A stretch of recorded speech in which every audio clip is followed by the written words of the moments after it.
Hello दोस्तों, आज हम बात करने वाले हैं एक ऐसी टेक्नोलॉजी की जो आने वाले समय में हमारे देश की ट्रांसपोर्ट व्यवस्था को पूरी तरह बदल सकती है। आप सभी ने सुना होगा कि इंडिया ने हाइड्रोजन ट्रकों और बसों को लेकर बड़े प्लान किए हैं, जिसके तहत 2030 तक कमर्शियल इस्तेमाल में 1000 से ज्यादा हाइड्रोजन पावर्ड ट्रक और बसें लाई जाएंगी। अब ये सोचिए, हमारी सड़कें जो अभी डीजल और पेट्रोल से चलने वाले वाहनों से भरी हैं, वहां हाइड्रोजन के इस्तेमाल से कितनी बड़ी क्रांति आएगी। सबसे पहले यह समझते हैं कि हाइड्रोजन व्हीकल्स होते क्या हैं। ये वो गाड़ियां होती हैं जो हाइड्रोजन गैस से चलती हैं, जिसमें फ्यूल सेल टेक्नोलॉजी का इस्तेमाल होता है। फ्यूल सेल के अंदर हाइड्रोजन और ऑक्सीजन मिलकर बिजली बनाते हैं और इसी बिजली से मोटर चलती है। इसका सबसे बड़ा फायदा यह है कि यह पूरी प्रक्रिया में बिल्कुल भी प्रदूषण नहीं करता, यानी गाड़ियां चलेंगी लेकिन हवा में कोई जहर नहीं छोड़ेगी। दोस्तों, आज हमारे देश में वायु प्रदूषण एक बहुत बड़ी समस्या है। दिल्ली जैसे महानगरों में हवा इतनी जहरीली हो जाती है कि सांस लेना मुश्किल हो जाता है। ट्रांसपोर्ट सेक्टर इस प्रदूषण का सबसे बड़ा स्रोत है। इसलिए सरकार ने भी यह निर्णय लिया है कि हमें पेट्रोल डीजल छोड़कर साफ और हरित ऊर्जा की तरफ जाना होगा। हाइड्रोजन ट्रक और बसें इसलिए भी खास हैं क्योंकि ये लंबी दूरी तय कर सकती हैं और रिफ्यूलिंग भी काफी जल्दी हो जाती है। इसे आप पेट्रोल पंप पर गैस भरवाने जैसा समझ सकते हैं, जो इलेक्ट्रिक वाहनों की तुलना में ज्यादा सुविधाजनक है, जहां चार्जिंग में कई घंटे लग जाते हैं।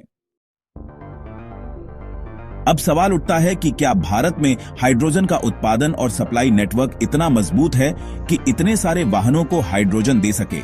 सरकार और कई प्राइवेट कंपनियां मिलकर इस दिशा में काम कर रही हैं। खासकर देश के उन हिस्सों में जहां बिजली की उपलब्धता कम है, वहां हाइड्रोजन आधारित एनर्जी सिस्टम को बढ़ावा दिया जा रहा है। यहां एक दिलचस्प बात यह भी है कि भारत के कुछ राज्यों में जैसे तेलंगाना, गुजरात और कर्नाटक पहले से ही हाइड्रोजन उत्पादन की योजना पर काम चल रहा है।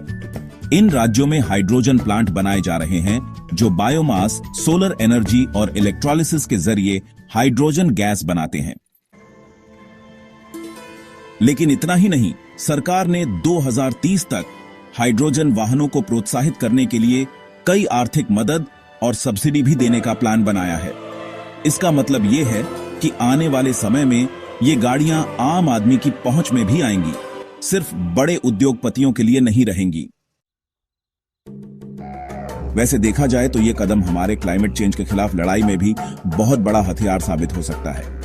अगर हम 2030 तक 1000 से ज्यादा हाइड्रोजन ट्रक और बसें चला पाएंगे तो न केवल हमारा ट्रांसपोर्ट सेक्टर साफ होगा, बल्कि देश के बड़े हिस्से में रोजगार के नए अवसर भी बनेंगे, क्योंकि इस टेक्नोलॉजी को स्थापित और मेंटेन करने के लिए हजारों लोगों की जरूरत होगी।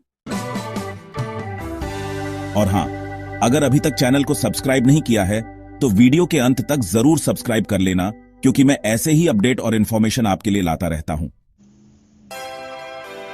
आइए थोड़ा और गहराई से देखें कि हाइड्रोजन वाहनों की दुनिया में भारत की स्थिति क्या है।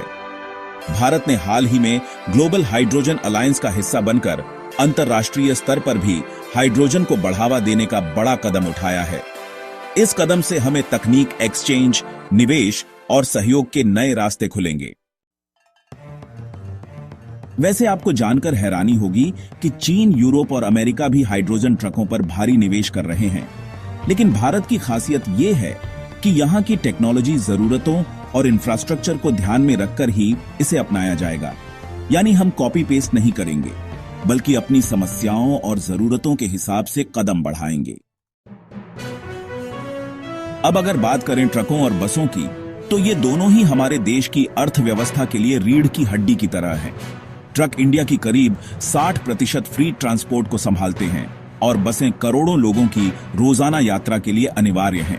अगर इन्हें हाइड्रोजन से चलाया गया तो न सिर्फ प्रदूषण कम होगा, बल्कि चलाने का खर्च भी कम हो सकता है, क्योंकि हाइड्रोजन की कीमत आने वाले समय में घटने की संभावना है। दोस्तों, ये बात जरूर ध्यान में रखनी चाहिए कि हर नई टेक्नोलॉजी की शुरुआत में कुछ चुनौतियां आती हैं, जैसे कि हाइड्रोजन की सुरक्षा, सप्लाई चेन की मजबूती और जरूरी इंफ्रास्ट्रक्चर की उपलब्धता। लेकिन सरकार और इंडस्ट्री मिलकर इन बाधाओं को दूर करने के लिए लगातार काम कर रही हैं। इसके साथ ही ये कदम सिर्फ पर्यावरण और अर्थव्यवस्था के लिए ही नहीं, बल्कि युवाओं के लिए रोजगार के नए रास्ते भी खोलता है, क्योंकि हाइड्रोजन टेक्नोलॉजी में एक्सपर्ट्स की बहुत मांग होगी। नए रिसर्च और इनोवेशन के मौके बढ़ेंगे। तो दोस्तों, ये प्लान सिर्फ एक टेक्नोलॉजी का बदलाव नहीं है, बल्कि ये भारत की एक बड़ी आर्थिक और पर्यावरणीय क्रांति की शुरुआत है। इसे समझना और अपनाना हम सभी के लिए जरूरी है। वैसे वीडियो देख रहे हो तो इस पर अपनी राय कमेंट में जरूर बताना। तुम्हें क्या लगता है, क्या हाइड्रोजन वाहन भारत की भविष्य की सड़कों पर राज करेंगे? और हां, अगर वीडियो पसंद आ रहा है तो लाइक और शेयर करना मत भूलना, ताकि और लोग भी इस जानकारी से वाकिफ हो सकें। तो चलिए मिलकर इस नई ऊर्जा क्रांति का हिस्सा बनते हैं और एक साफ, हरित और उन्नत भारत की ओर कदम बढ़ाते हैं। जय हिंद।